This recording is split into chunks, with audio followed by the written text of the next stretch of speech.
dipersembahkan oleh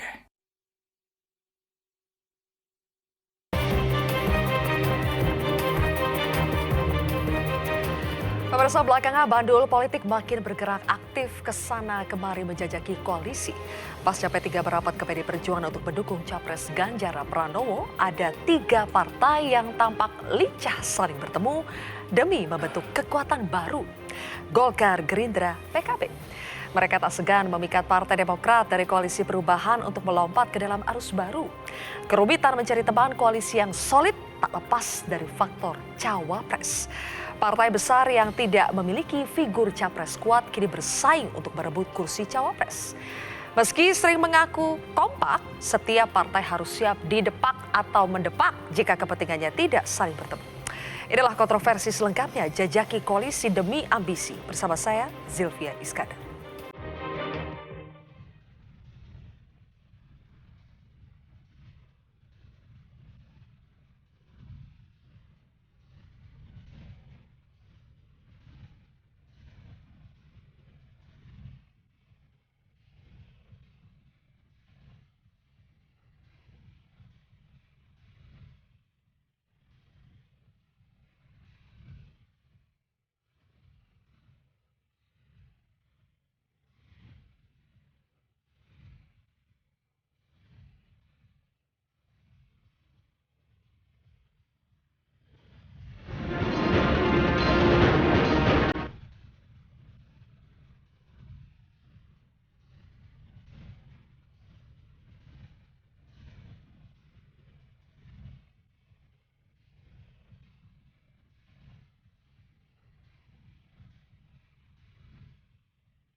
Pemirsa, untuk membahasnya sudah hadir 6 orang narasumber di studio Metro TV. Malam ini di sebelah kanan saya ada Ketua DPP Partai Gerindra Andre Rosiade.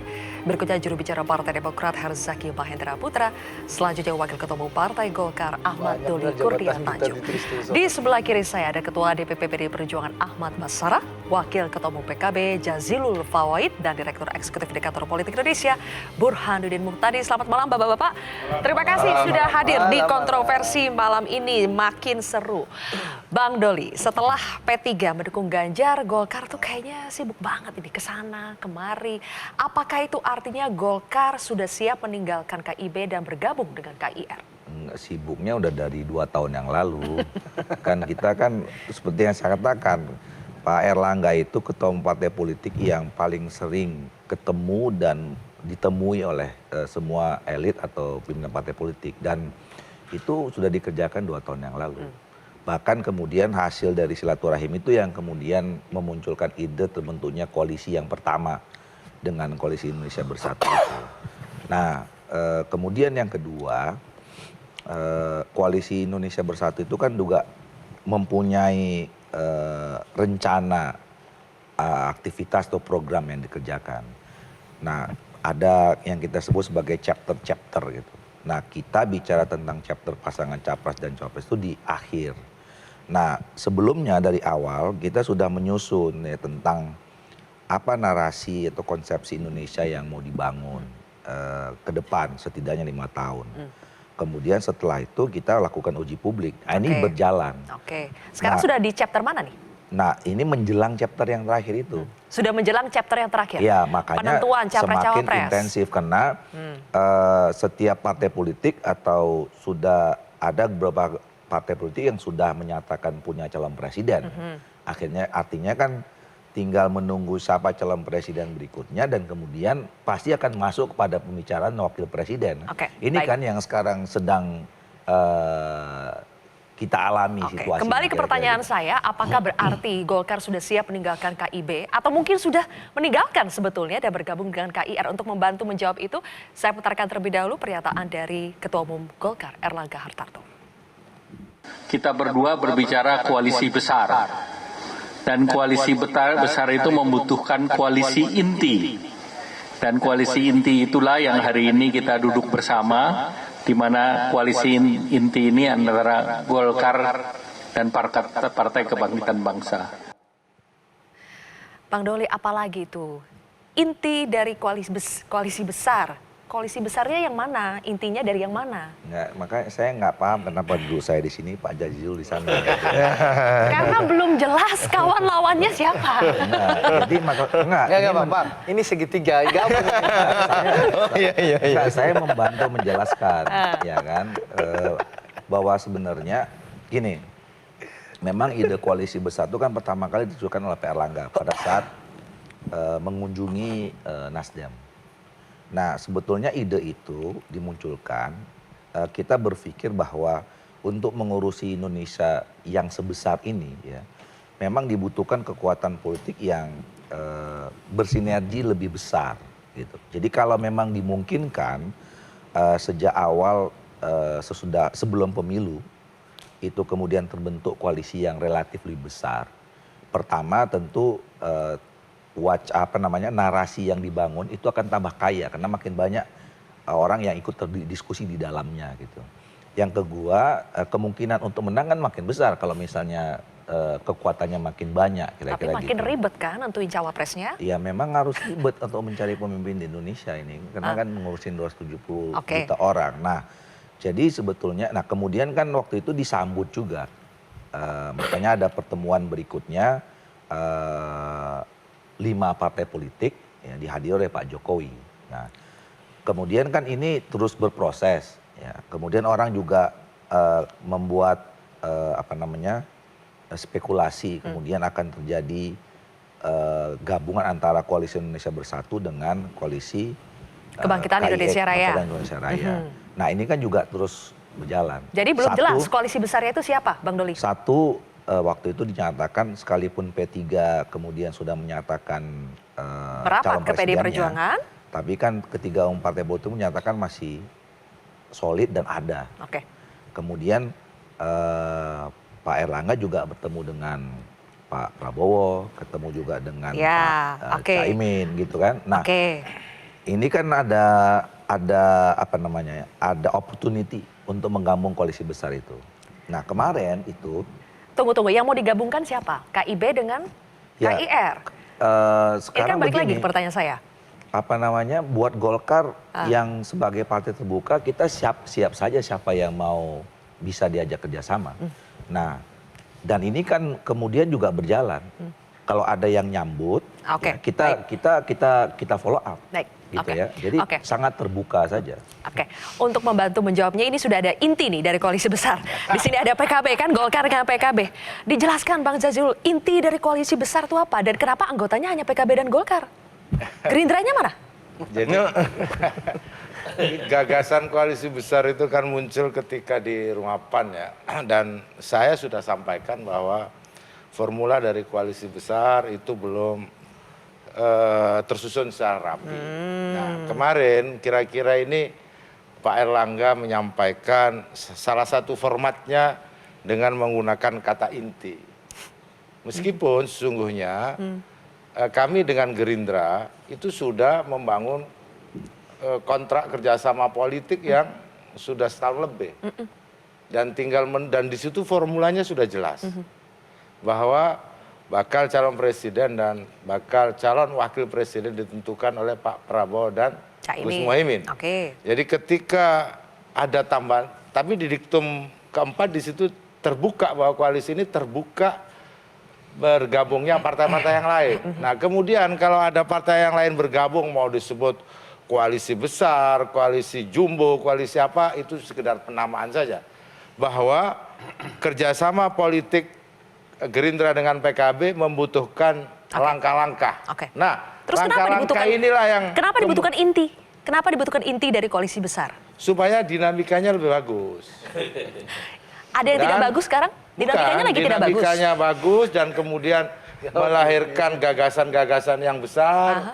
Jadi tidak hanya berpatokan pada soal capres cawapres kan sudah jelas itu di tangan Pak Prabowo dan soalnya kan gini, PKB kan sudah kawin nih dengan Gerindra, sudah ada kerjasama politik. Tapi tiba-tiba koalisi inti dari koalisi besar itu Boleh saya bantu? hanya PKB. Boleh, Pak Andre. Maksudnya Gus, jadi gini, Pak Prabowo dan Gus Muhaimin itu sudah punya kesepakatan koalisi Kebangkitan Indonesia Raya. Dan beliau berdua bersepakat bahwa koalisi Kebangkitan Indonesia Raya ini harus bertambah anggotanya.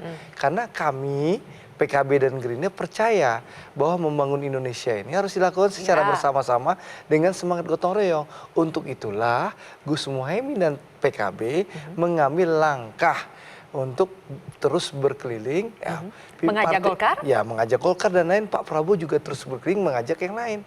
Dan kita saling berkomunikasi, saling menginformasikan. Intinya apa? Bagaimana koalisi Kebangkitan Indonesia Raya ini bisa menambah kekuatan. Dan jelas dalam perjanjian kerjasama itu calon presiden dan wakil presiden itu akan ditentukan dan diumumkan oleh Pak Prabowo dan Gus Muhaimin. Soalnya kan gini, ketika inti dari Jadi koalisi nggak besar ada- hanya PKB dan Golkar, orang-orang jadi berspekulasi lagi. Jangan-jangan Golkar sama PKB membentuk poros baru, Gerindranya ditinggal lagi.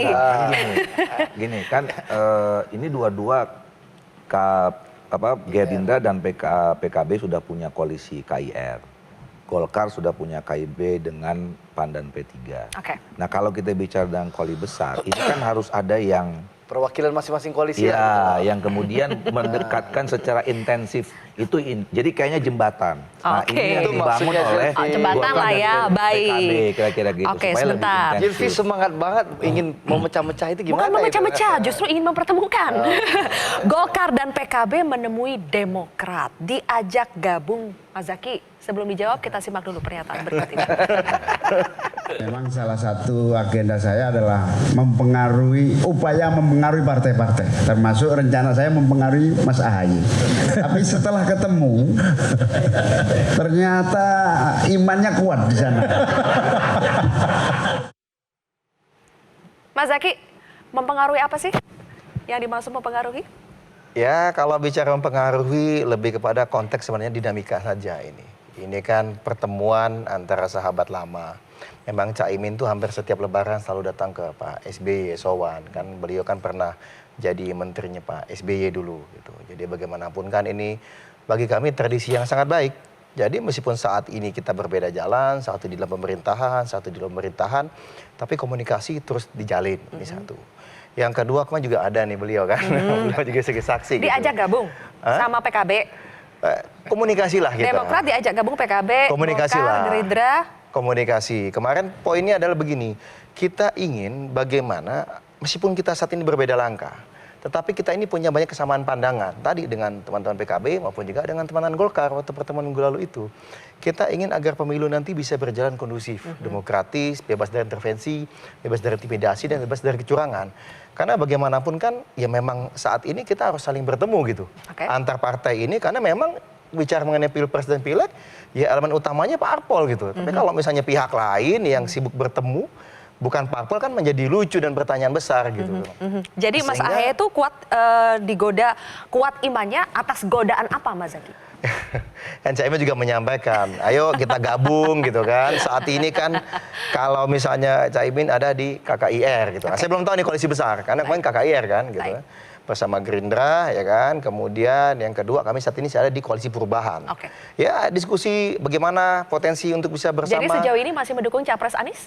Loh, kalau kami Demokrat jelas sampai dengan Belum goyang? Oh belum, nggak ada, bukan belum goyang. Tidak akan Capres kami memang Anies Baswedan dan goyang. kami bagian dari inisiator koalisi perubahan. Karena bagaimanapun kan memang saat ini memang terbagi dua nih. Kelompok yang tadi pro lanjutkan dan yang ingin perubahan. Nah kami adalah di segmen yang menginginkan perubahan bersama dengan koalisi perubahan. Masih teguh ya imannya ada itu ya? Nasdem, ada PKS. Dan capres kami adalah Anies Baswedan. Masih tegas sekali di sini. Gitu dong. Oke. Berikutnya pemirsa kita akan bahas, benarkah sebetulnya ada perjodohan, ada rencana untuk menjodohkan Ganjar dengan Prabowo? Nanti saya akan tanya dulu ke Mas Basara, usai jeda pemirsa. Tetaplah bersama kami di Kontroversi.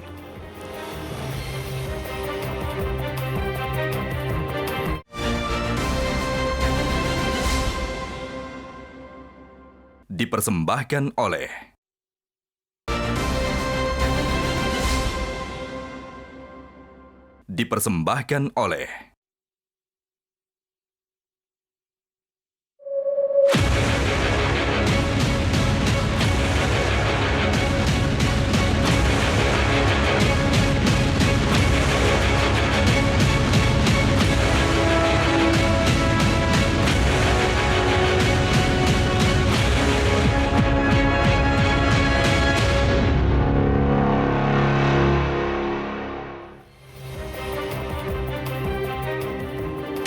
Kembali lagi di kontroversi, pemirsa. Mas Basarah, benarkah ada perjodohan Ganjar Prabowo dalam pertemuan di Istana Selasa kemarin? Iya, Sylvia. Pertama, konstitusi kita memang memberikan ketentuan bahwa peserta pemilu presiden adalah partai-partai politik. Sehingga wajar kalau terjadi komunikasi, koordinasi di antar partai politik. Yang kedua, kami juga menyadari pasca pengumuman Pak Ganjar sebagai calon presiden oleh Ibu Megawati Soekarno Putri telah merubah konstelasi dan dinamika politik. Bahkan dinamika politik Pilpres semakin tinggi. Ya, telah terjadi regrouping ya, di antara partai-partai yang melakukan kerjasama politik ya. Dan saya kira itu lumrah karena menurut saya fase Pilpres sekarang ini itu masih berada pada fase penyisihan. Ya. Jadi antar partai politik saling menawarkan capres dan cawapresnya. Sampai nanti tanggal 19 Oktober sampai 25 November baru para capres itu didaftarkan. Per hari ini memang faktanya belum ada capres dan gabungan partai politik ya. Capres yang sudah memiliki cawapres maksud saya dan diusung oleh partai politik yang sudah memenuhi syarat 20%. Belum ada. PDI Perjuangan dapat mengusung sendiri meskipun sekarang sudah ada P3 tapi kami belum menetapkan capres. Koalisi Indonesia Raya dan Koalisi Indonesia Bersatu malah sedang melakukan merger dan seterusnya.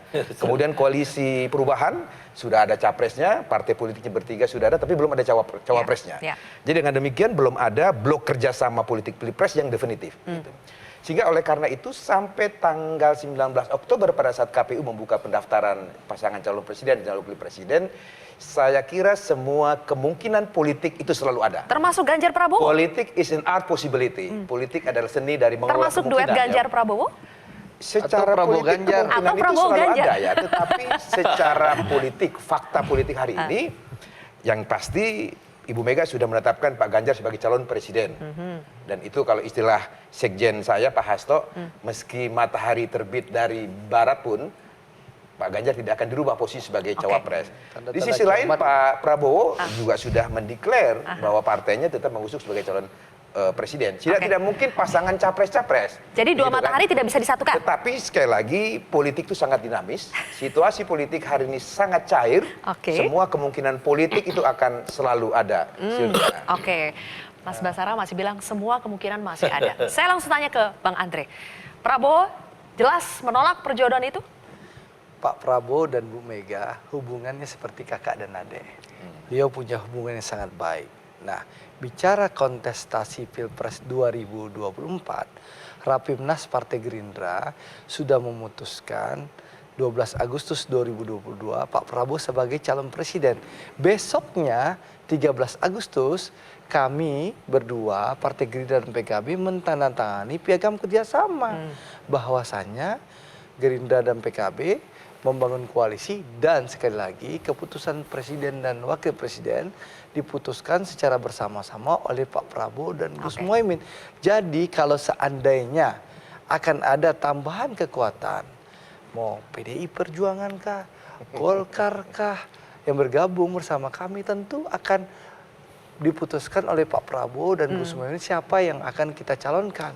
Tapi sampai hari ini, sampai detik ini, dan insya Allah sampai 19 Oktober kita mendaftar di KPU nanti, kami Gerindra akan mengantarkan Pak Prabowo sebagai calon presiden. Berarti Gus Romi salah ya? Gus Romi salah ketika bilang pertemuan Selasa kemarin? Dengan segala hormat, saya nggak tahu untuk menduetkan Ganjar Prabowo mendapatkan informasi hoax dari mana. Hoax ya itu?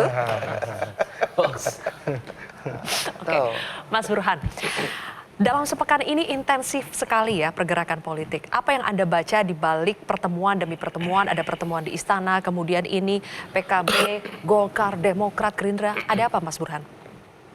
Saya melihat itu sebagai sebuah akibat ketimbang sebab.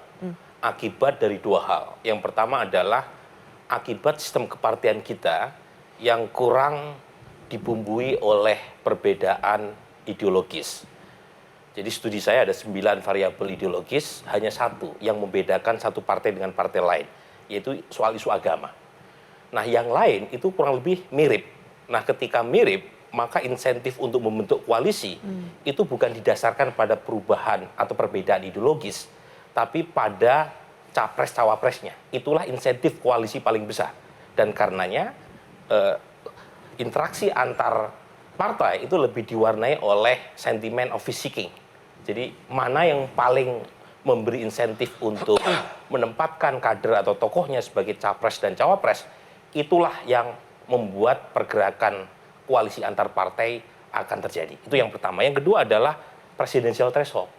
Jadi karena terlalu tinggi presidential threshold, akhirnya partai-partai terpaksa membangun koalisi, terutama untuk memenuhi ambang batas presidential threshold yang terlalu tinggi.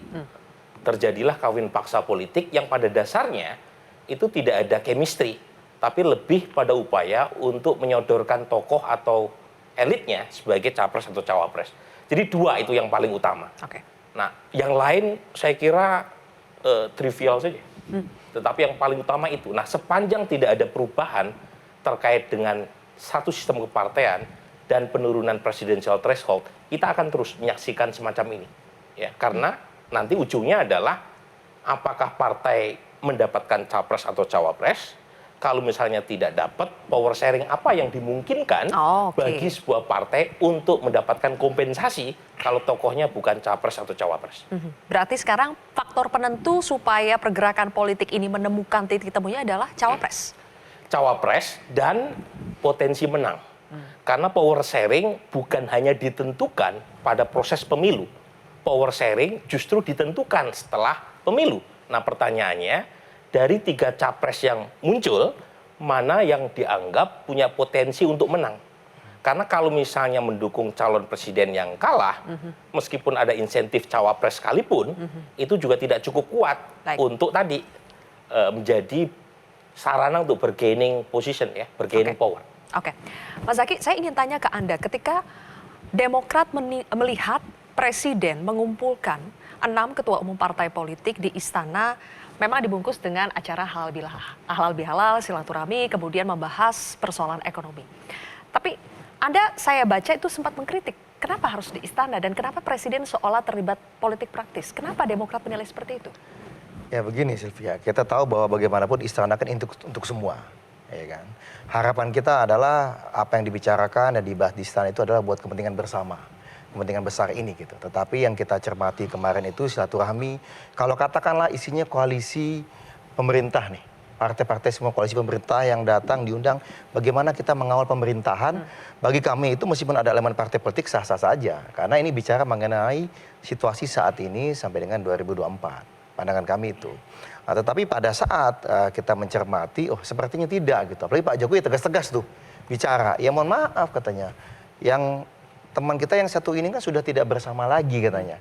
Memilih di tempat yang lain untuk kedepannya. Ini menjawab kenapa Nasdem tidak diundang. Nah itu gitu. Nah sehingga kemudian ini berarti berbicara mengenai apa? Ini berbicara mengenai nanti Pilpres 2024 loh. Maksud kami apa tidak ada tempat lain gitu. Satu itu kan. Apakah misalnya Pak Jokowi kan nggak tahu, di tempat lain saya nggak tahu. Kalau Pak SBY kan dulu suka di Cikeas ya. Gitu. Di Cikeas, kalau Bu Mega di Teguh Umar, setahu kami biasanya kan. Nah, tetapi kemudian kami juga bertanya, apakah memang esensial seorang presiden mengumpulkan, ayo, ada apa nih sebenarnya? Kita bertanya-tanya nih, apalagi setelah keluar itu kan, ada yang duluan, ada yang berduaan, gitu. Nah ini kami nggak mau, tapi again ini kan pilihan ya, karena bagi kami melihat banyak kok hal-hal lain, momen lain, dan juga tempat lain. Kami nggak inginnya begini nih, bahwa seakan-akan yang ngatur-ngatur ini di belakang, mohon maaf gitu, Presiden gitu. Padahal seharusnya partai politik ini kan independen. Mas Basarah, singkat ini saja. versi kami gitu. Presiden silakan. dituding mengatur-ngatur, kemudian jangan terlalu sampai banyak ada persepsi cawe-cawe. Bagaimana menjawab itu, Mas Basarah? Jangan sampai ada persepsi seperti itu. Apa yang dilanggar oleh Pak Jokowi dalam kapasitas beliau sebagai Presiden Kepala Pemerintahan? Bukankah beliau juga berhak untuk membangun komunikasi politik dengan partai-partai yang mendukung pemerintahannya? Dan juga bukankah pemilu presiden, pemilu legislatif bagian dari agenda pembangunan nasional yang Pak Jokowi sebagai kepala pemerintahan juga bertanggung jawab dan didukung oleh partai-partai pendukungnya. Yang ketiga, kalau dikatakan ada pelanggaran, Pilpres belum dimulai. Tadi sudah saya katakan, baru tanggal 19 Oktober nanti pasangan calon presiden didaftarkan. Baru disitulah ada yang namanya pemilu. Yang berikutnya, apakah hak politik Presiden Jokowi dalam kapasitas presiden disebut? Saya kira tidak kan. Nah, saya kira dalam perspektif itu tidak ada yang gelanggal. Dulu di era Pak SBY malah ada sekretariat gabungan. Ya, itu apa namanya struktural dibuat. Pemerintahan Pak Jokowi tidak membentuk sekretariat gabungan. Dia cair dan natural saja komunikasi politik. Jadi itu menurut berjalan. PDIP memang tidak ada yang dilanggar dalam hal ini. Kita akan lanjutkan lagi perbincangan kita usai jeda Headline News pukul 22 waktu Indonesia Barat. Pemirsa tetap di Kontroversi.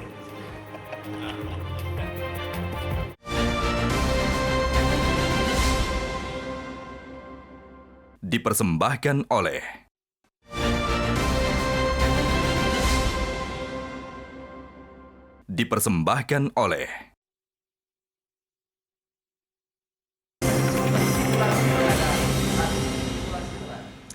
Anda kembali lagi bersama kami di Kontroversi pemirsa. Sejumlah lembaga survei telah merilis data terbaru elektabilitas Capres dan Cawapres. Salah satunya adalah lembaga surveinya Mas Burhan di sini, Indikator Politik Indonesia. Kami akan menampilkan survei yang dilaksanakan pada tanggal 11 hingga 17 April 2023 dengan 1.220 responden. Untuk elektabilitas Capres, simulasi 10 nama yang dilakukan secara tertutup, muncul nama Ganjar Pranowo di urutan tertinggi, disusul Prabowo Subianto, kemudian Anies Baswedan, Ridwan Kamil, Sandi, AHY, Erick Thohir, Erlangga Hartarto, Puan, dan juga Mohaimin Iskandar. Kemudian untuk elektabilitas 3 nama Capres, urutan tertinggi masih ditempati Ganjar Pranowo 34%, Prabowo Subianto 31,7%, Anies Baswedan 25,2%. Nah, sekarang bagaimana dengan posisi Cawapres? Kita akan lihat berdasarkan survei indikator untuk elektabilitas Cawapres simulasi 9 nama ya. Ini menempatkan ada Ridwan Kamil, Gubernur Jawa Barat di posisi pertama, kemudian Sandi, Erick Thohir, AHY, Kofifa, mantan Panglima Andika Perkasa, Ketua DPR Puan Maharani, kemudian juga ada Ketua Umum Golkar Erlangga Hartarto, dan di urutan ke-9 ada Mohaimin Iskandar. Mas Burhan, jadi kalau dilihat dari survei terakhir Anda, siapa Cawapres terkuat untuk masing-masing Capres? Untuk Ganjar, Prabowo, dan Anies? Pertama soal margin of error, ini penting. Kami tetapkan 2,9% plus minus karena jumlah size sampelnya itu 1.220. Artinya untuk Capres, selisih antara Ganjar Pranowo dan Prabowo Subianto itu statistically dead head. Kita nggak tahu siapa yang peringkat pertama dan kedua. Nah, begitu juga soal Cawapres. Soal Cawapres ini, untuk elektabilitas peringkat 2, 3, dan 4, Sandiaga, Erick, dan AHY itu juga neck to neck. Kita nggak tahu siapa yang unggul di antara 3 nama ini. Peringkat pertama memang Ridwan Kamil, tapi trennya menurun dibanding survei bulan Februari untuk Cawapres. Nah, pertanyaannya siapa Cawapres yang paling tepat? Tergantung kebutuhan dari 3 Capres yang sudah muncul. Apakah kebutuhannya untuk menjadikan sebagai pendulang suara, menutupi kelemahan elektoral Capresnya? Kalau misalnya itu, berarti ada 4 nama setidaknya. Pertama adalah Ridwan Kamil, Sandiaga, Erick, dan satu lagi adalah AHY. Atau yang kedua, untuk soliditas koalisi dalam pengertian Cawapres juga harus punya sumbangsih untuk menetapkan partai yang bisa menutupi ambang batas presidensial threshold. Atau yang ketiga, logistik. Ya. Karena bagaimanapun selisih Capres yang terlalu kompetitif, tidak ada yang mencapai lebih dari 34%, artinya pertarungan menjadi sangat ditentukan di lapangan, terutama per Oktober sampai Februari 2024. Kalau misalnya itu yang terjadi, logistik menjadi faktor penting berikutnya. Dan terakhir tentu faktor teknokratik, running the government. Tapi yang terakhir ini itu biasanya bobotnya atau skornya kecil. Karena kalau misalnya kalah, nggak ada gunanya juga tuh semua proposal kebijakan yang mau dibawa setelah menang. Wong syarat utamanya adalah menang dulu. Dan karenanya skor tertinggi dari 4 variabel tadi adalah faktor elektabilitas. Oke, kalau dilihat dari elektabilitas, Bang Jazilul, elektabilitas Caimin sebagai Cawapres itu di bawah Erlangga. Gimana tuh, Bang? Nggak ada masalah karena itu hanya satu variabel saja dari lembaga survei yang ada. Dan kami paham betul bahwa di Pilpres 2024 salah memilih cawapres itu juga bisa berakibat fatal. Karena apa? Karena 3 nama calon capres itu tidak ada yang dominan, rata-rata air saja. Dan belum lagi masih ada 6 bulan, masih ada banyak hal variabel yang bisa mempengaruhi. Jadi menurut saya Pak Muhaimin, menurut PKB tetap harga pasti untuk menuju cawapres Tetap atau harga presiden. pasti nggak bisa dilobi? Nggak bisa dilobi? Ya bisa dong, kan politik masa nggak boleh lobby, nggak boleh kompromi, bisa. Oke. Namun bahwa harga pastinya bahwa kami menilai, PKB menilai kalau di situ ada Pak Muhaimin, insya Allah pasangannya menang. Itu pasti tuh. Oke, pasangannya menang tapi belum tentu Muhaimin yang dijadikan pasangan dong. Nggak apa-apa juga kan kalau begitu? Itu apa namanya omongannya Zilfi, bukan omongan saya. Oke. Kalau di PKB sudah fix bahwa Pak Muhaimin harus ada di kertas suara Pilpres. Oke, PKB sudah fix. Oke. Kalau dari Golkar gimana nih Bang Doli? Suara Golkar kalau dilihat dari pemilu 2019 lebih tinggi dari PKB. Elektabilitas Erlangga sebagai cawapres berdasarkan surveinya Mas Burhan juga lebih tinggi dari Caimin. Jadi Golkar bakal fight untuk posisi cawapres? Sebenarnya begini, menghadapi pemilu 2024 itu setidaknya buat partai politik ya, ada 4, terutama Pilpres, ada 4 variabel yang patut menjadi pertimbangan. Yang pertama itu adalah soal, ya walaupun ini klise ya, tetapi saya kira bagaimana tadi ketemu dengan partai-partai politik yang punya kesamaan platform. Tentu platform dasarnya adalah untuk kepentingan bangsa negara. Tapi ini pasti saya kira juga menjadi pembicaraan awal. Kemudian yang kedua adalah kenyamanan psikologi politik ya, di dalam memperbincangkan membangun kerjasama. Dan ini biasanya didasari oleh peristiwa-peristiwa politik masa lalu yang tadi ada yang mungkin ketemu, ada yang mungkin pasti, ada yang tidak pasti bisa ketemu gitu. Ini saling ada juga pengaruhnya. Tadi yang seperti dibilang Burhan itu ya, ini pasti nggak ketemu sama ini, itu ada gitu. Ini faktor itu juga pasti mempengaruhi. Yang ketiga adalah variabel ya pengen menang, ngapain tanding kalau nggak pengen menang gitu. Semua partai politik ya ingin berkontestasi dan ingin menang. Ini juga harus menjadi pertimbangan. Ini yang kemudian nanti mengukur soal wapres dan segala macam itu. Nah yang keempat, ini yang sering juga kemudian mungkin tidak diungkapkan. Ini efek dari digabungnya Pilpres dengan Pileg. Pimpinan-pimpinan partai politik ini itu juga selain berpikir hanya soal, bukan hanya bisa berpikir tentang soal Pilpres saja. Mereka juga harus berpikir juga apakah keputusannya di dalam Pilpres itu berdampak positif atau tidak terhadap perolehan pileknya gitu. Nah, oleh karena itu dalam konteks itu Golkar sebenarnya ini yang sedang mencari formulasi yang paling tepat dalam melihat memenuhi 4 variabel itu. Jadi kalau tadi pertanyaan Golkar bakal fight gak untuk Erlangga? Sampai saat ini kami fight. Ya. Fight, karena itu putusan Munas dan kemudian diputuskan oleh Rapimnas ya. Dan tapi kami punya exit bahwa keputusan akhir apapun itu diserahkan kepada Pak Erlangga. Masih punya exit. Gerindra mau pilih yang mana? PKB atau Golkar atau Demokrat? Gimana menentukan cawapres Prabowo? Ya, penentuan cawapres Pak Prabowo ya bersama-sama Gus Muhaimin. Itu perjanjiannya ada. Itu etika dan adab yang kita pegang. Jadi tanyakan sama Gus Jazil nanti. Saling lempar ya. Bukan, memang itu Zilfi, bahwa kita tidak akan kemudian memaksa-maksa Pak Prabowo dan Gus Muhaimin untuk menyegerakan. Ini mandatnya ada di beliau. Kapanpun begitu diumumkan siap kita Jadi gini jalan. Zilfi, setelah Pak Prabowo dan Gus Muhaimin mengumumkan kami sami'na wa ta'na memenangkan Pak Prabowo jadi presiden 2024. Gitu loh. Oke, kalau Mas Zaky, cawapres yang tepat untuk mendongkrak elektabilitas Anies, ini apakah sudah menurut apakah itu ada di sosok AHY?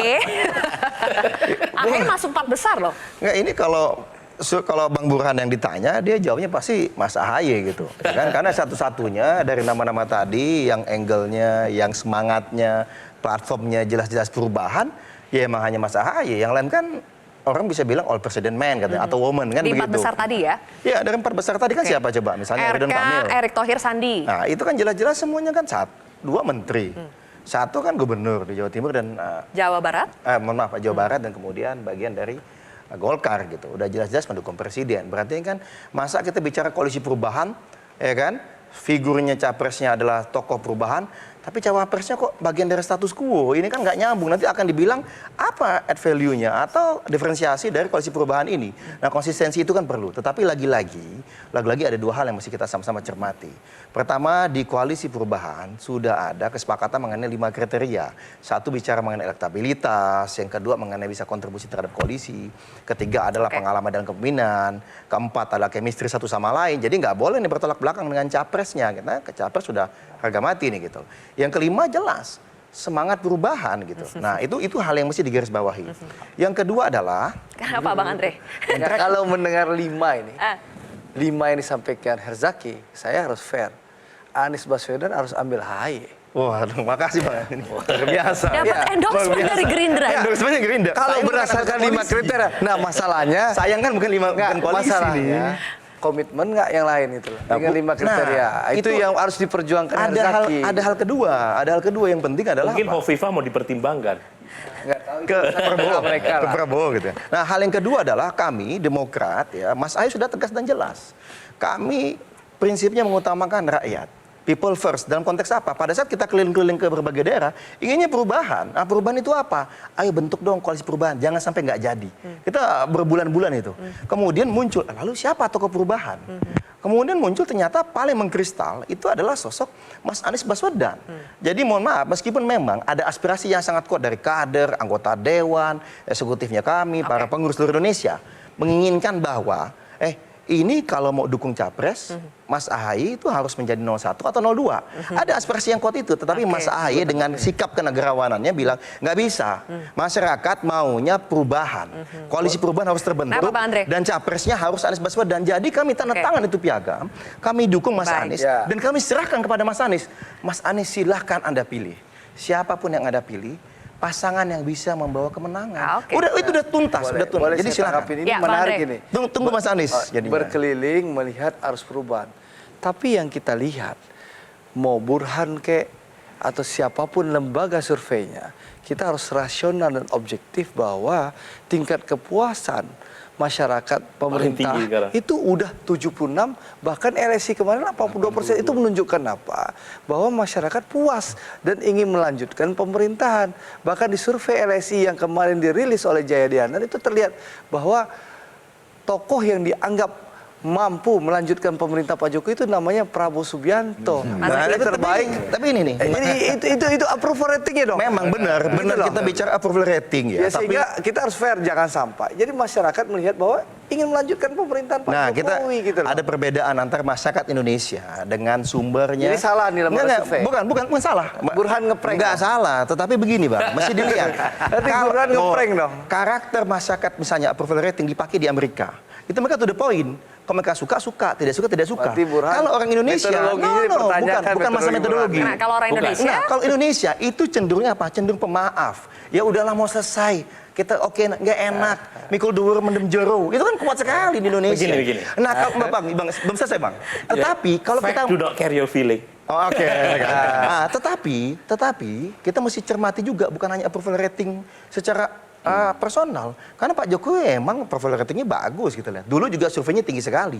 Bedanya adalah sekarang Ganjar dengan Jokowi atau Pak Prabowo dengan Jokowi dulu ketika mau maju nyapres, jauh itu satu.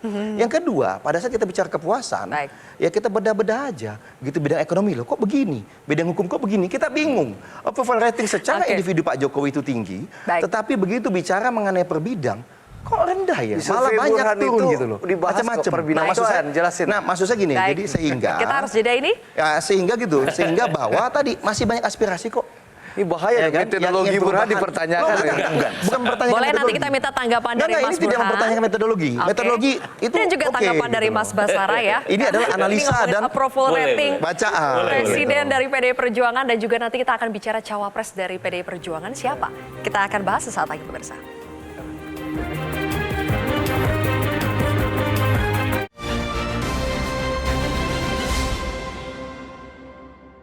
Dipersembahkan oleh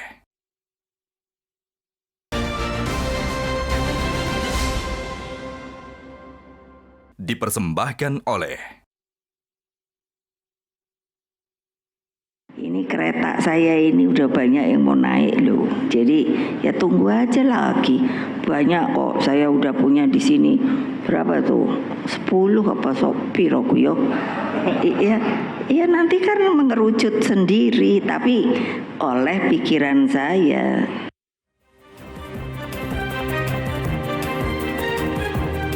Ada sekitar 10 bakal nama cawapres, tapi nanti akan mengerucut sendiri sesuai dengan pikiran Bu Mega. Jadi Bu Mega juga yang menentukan cawapres buat Ganjar. Ya, Sylvia, memang dalam Pilpres 2024 ini ada diferensiasi PD Perjuangan dengan partai-partai peserta Pilpres lainnya. Setidaknya saya melihat ada 3 strong point bagi PD Perjuangan. Pertama, PD Perjuangan dapat mengusung sendiri capres dan cawapresnya. Yang kedua, hasil survei, dari survei Mas Burhan dan lain-lainnya, jika pemilu dilakukan hari ini, PD Perjuangan sebagai pemenang pemilu. Yang ketiga, kita punya capres, Pak Ganjar, itu selalu pada elektabilitas tertinggi. Nah, 3 strong point itu membuat PDI Perjuangan lebih otonom ya, untuk menentukan siapa cawapresnya, sambil melihat dinamika politik yang berkembang gitu. Nah, saya kira tadi Ibu Mega sudah katakan bahwa ketika menerima P3 beberapa hari yang lalu, urusan cawapres akan dibahas pada tahap-tahap pembicaraan selanjutnya. Artinya kami masih membuka diri pada partai-partai peserta kerjasama politik Pilpres yang akan bergabung PDI Perjuangan. Setelah Hanura, kemudian P3, mungkin akan ada partai-partai politik lain bergabung. Nah, di sanalah saya kira pada akhirnya keputusan calon wakil presiden yang akan mendampingi Pak Ganjar akan dibahas oleh Ibu Mega bersama pimpinan partai politik lain, tentu bersama dengan Pak Jokowi dalam kapasitas sebagai kader PDI Perjuangan. Sehingga kita tunggu waktunya, tadi saya katakan sampai 19 Oktober masih cukup lama. Tapi kalau mau dilihat dari aspek historis, ya, pengalaman politik Ibu Mega mengikuti Pilpres, atau bahkan ketika menjadi presiden, awal bersama dengan Kiai Haji Abdurrahman Wahid, tokoh Nahdlatul Ulama. Ketika menjadi presiden, wakil presidennya adalah Pak Hamzah Has, juga tokoh Nahdlatul Ulama. Kemudian di 2004 ketika maju Pilpres bersama dengan Kiai Hasyim Muzadi, tokoh Nahdlatul Ulama. Di 2009 dengan Pak Prabowo, Purnawirawan TNI pada waktu itu. Kemudian ketika Pak Jokowi maju di 2014 bersama dengan Pak Yusuf Kalla, yang notabene juga adalah kader Nahdlatul Ulama. Kemudian di 2019 Pak Jokowi dengan Kiai Ma'ruf Amin dari Nahdlatul Ulama juga. Nah, kalau ditelisik dari perspektif historis itu, Mas Burhan, saya kira banyak tuh sumber kawah cadar di muka ya, calon wakil presiden yang bersama dengan PDI Perjuangan, artinya ini kombinasi antara nasionalis, religius gitu, dan juga nasionalis dengan kekuatan TNI, ada perwakilan TNI. Karena memang 3 core republik ini tuh ada 3, Sylvia. Pertama kekuatan nasionalis, kekuatan Islam, dan kekuatan TNI Polri pada waktu itu. Pola itu lagi. Simpul core republik itu lah. Tapi sekali lagi keputusan akhir ada di tangan Ibu Mega. Akan banyak calon wakil presiden yang datang, tapi pada akhirnya hanya 1 orang calon wakil presiden yang akan mendampingi Pak Ganjar Pranowo. Kalau Mas, jadi Bang Andre gimana? Gerindra, apakah masing-masing sekarang mengambil posisi wait and see, tunggu dulu kompetitor mengusung cawapres siapa? Tadi kan sudah jelasin sama Gus Jazil bahwa kami PKB dan Gerindra menyerahkan sepenuhnya kepada Pak Prabowo dan Gus Muhaimin untuk memutuskan kapan waktu yang tepat dan pas. Tapi sambil menunggu waktu yang tepat dan pas, kita masih berusaha mengajak Golkar, mengajak PAN, mengajak partai-partai yang lain. Karena sekali lagi membangun Indonesia harus dilakukan secara bersama-sama dengan semangat gotong royong, Silvi. Jadi sekarang yang penting mengajak kumpulin partainya dulu. Ya kan, kalau makin banyak partai yang diajak, bukannya makin ribet nentuin cawapresnya? Enggak, kan udah jelas. Menentukan cawapres nanti duduk bareng Pak Prabowo, Gus Muhaimin dengan ketua umum yang lain. Gitu loh. Kan kita akan pasti memutuskan secara rasional dan objektif. Apalagi kan survei Burhan menjelaskan. Pak Prabowo dan Mas Ganjar itu dalam satu rentang margin of error. Bahkan yang tidak disebutkan oleh Burhan. Kalau head to head, Pak Prabowo dan Mas Anies unggul jauh. Pak Prabowo dengan Mas Ganjar, Pak Prabowo pun menang. Dengan 3 pasang dan akan 2 putaran. Begitu. Jadi tenang saja. Survei Mas Burhan kan belum memotret penetapan Pak Ganjar pasca pengumuman. Survei saya dilakukan sebelum nominasi Ganjar sebagai capres. Tetapi saya sudah kalau lihat punya keyakinan Sylvia pasca penetapan oleh Bu Mega. Tadi udah dilihat elektoral Pak Ganjar akan terus SMRC sudah keluar. SMRC sudah keluar, Carta sudah keluar. Jaraknya sama.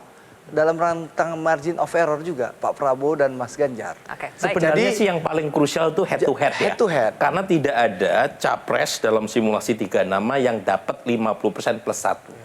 Jadi kalau 3 pasang akan 2 putaran dan insya Allah Pak Prabowo akan unggul. Alhamdulillah. Amin. Bersama tentu Mas Zaky, Gerindra dan PKB. Ini sudah pede, koalisi perubahan bagaimana? Oh, justru kami paling pede. Karena kami Partai Demokrat, kan begitu, itu satu. Yang kemudian, ya kan pede kan Partai Demokrat. Oh, gitu. Yang kedua, iya kan, gitu. Ya. Oke. Yang kedua adalah masih diingat siap mendukung di putaran kedua, insya koalisi Allah. perubahan ini adalah yang pertama punya capres. Punya capres kita pertama kali yang menentukan capres definitif. Baca capres kita ya, karena kan kalau capres kan nanti pada saat sahnya daftar ke KPU.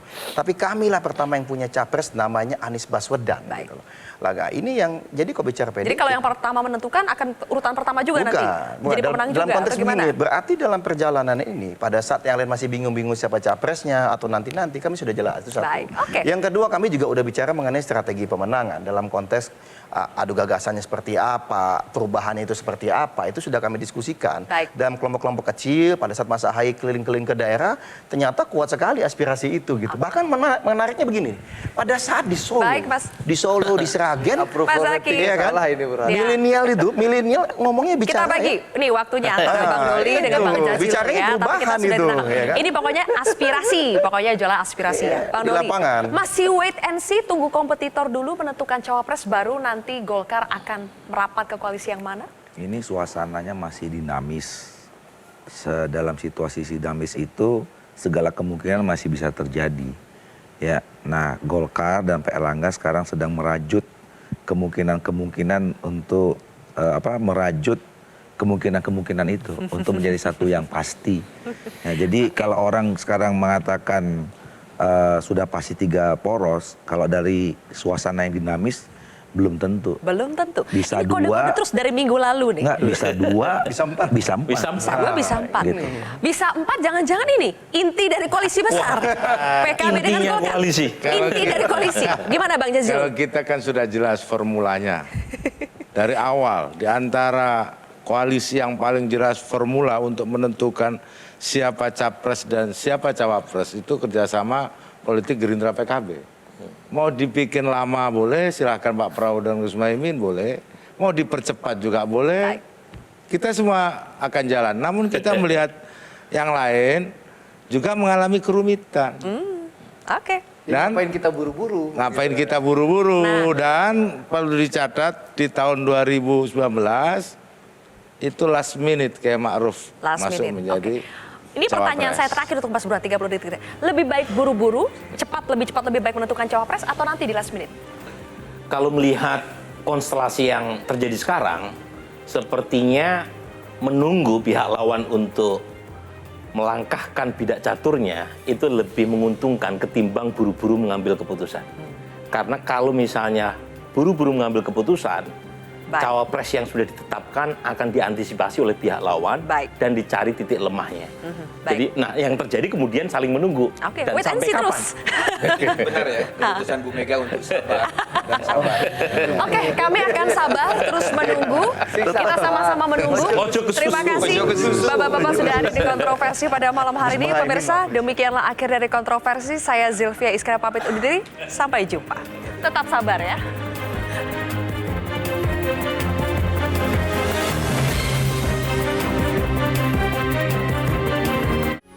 Metro TV.